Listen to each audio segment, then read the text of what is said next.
In the book of Exodus, God used a cloud to guide Moses and his people through the desert. But these days, people are talking about a different type of cloud control. Are aliens using clouds for cover?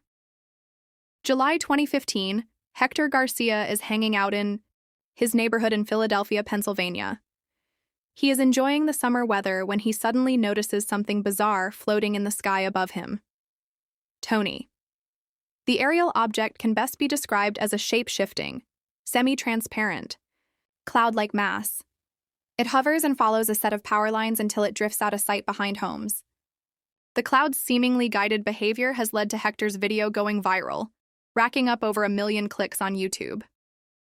Some people looking at this see that inside this amorphous blob there seem to be glowing or shimmering lights, and it looks like this object is intelligently going to a destination. Now, at first, I figured this could just be some floating debris. After all, ARO, the Pentagon's UAP identification team, said that's just exactly what many sightings turn out to be. But look at those twinkling lights. Titel says the object's behavior reminds her of an alleged ET phenomenon known as cloud cloaking. Amy. This is the theory that a UFO will hide itself either within a cloud or mask itself to look like a cloud so that it can hover inobtrusively. Tony. Some say that aliens use cloud cloaking for one primary reason. The idea is that the UFOs aren't just using clouds as cover, they're cloaking themselves so they can observe us and gather data on us without our realizing it. Tony believers point to examples like this video posted in 2016 of a cloud-shaped UFO that suddenly disappears, and Titel adds that another, decades-old photo could show this may not be the first time aliens have utilized this technique. Amy. On November 17, 1974, H. Laursen of Viborg, Denmark, saw something strange in the sky. Tony Laursen took out his camera and captured this strangely shaped cloud that appears in the shape of a classic UFO with almost tentacle-like appendages underneath it. This caused some to wonder, is this actually a naturally occurring object or something alien cloaking itself to look natural? Ultimately, his sighting was investigated by the Danish Air Force, but no one could ever determine what exactly it was that he saw. Is this sighting in Philadelphia also something that we've just never seen in the sky before? Could this be definitive evidence of UFO cloud cloaking? NASA's Earth Observatory estimates that nearly 2/3 of Earth's surface is covered by clouds at any given time. That's a whole lot of space for UFOs to be hiding in. But which one do we see in this video? UFO, cloud, both, neither? Our experts are ready to clear things up. Tense music. To begin, could this incident have simply been faked? Physicist Matthew. Shadagas thinks the answer is not in what we see, but what we hear. The eyewitness seemed pretty surprised and natural to me. So from their behavior, it's probably not a hoax, and it's probably someone who is genuinely surprised by what they are seeing. Tony.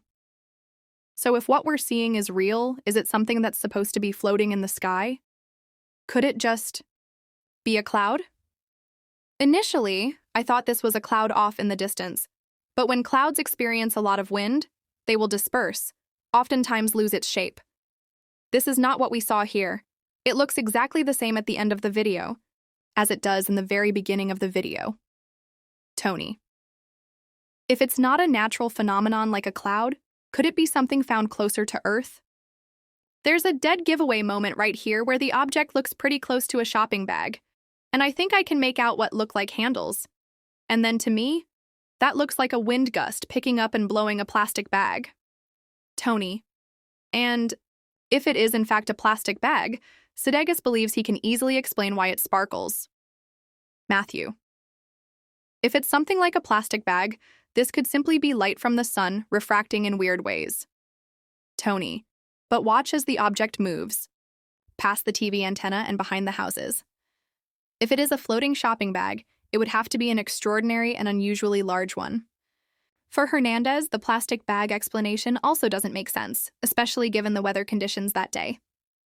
It's off in the distance, and within 10 seconds it's right on us, so it might be moving at over 50 miles an hour. But the winds, this specific day, were fairly light. They were 5 to 10 miles an hour. It's a clear day, high pressure over the region. It just doesn't make sense with what we're looking at here. Tony. But that doesn't mean Hernandez thinks this is alien cloud cloaking technology. If there was an alien species that was trying to develop an object to blend in, they would obviously have to know that clouds don't look like this normally.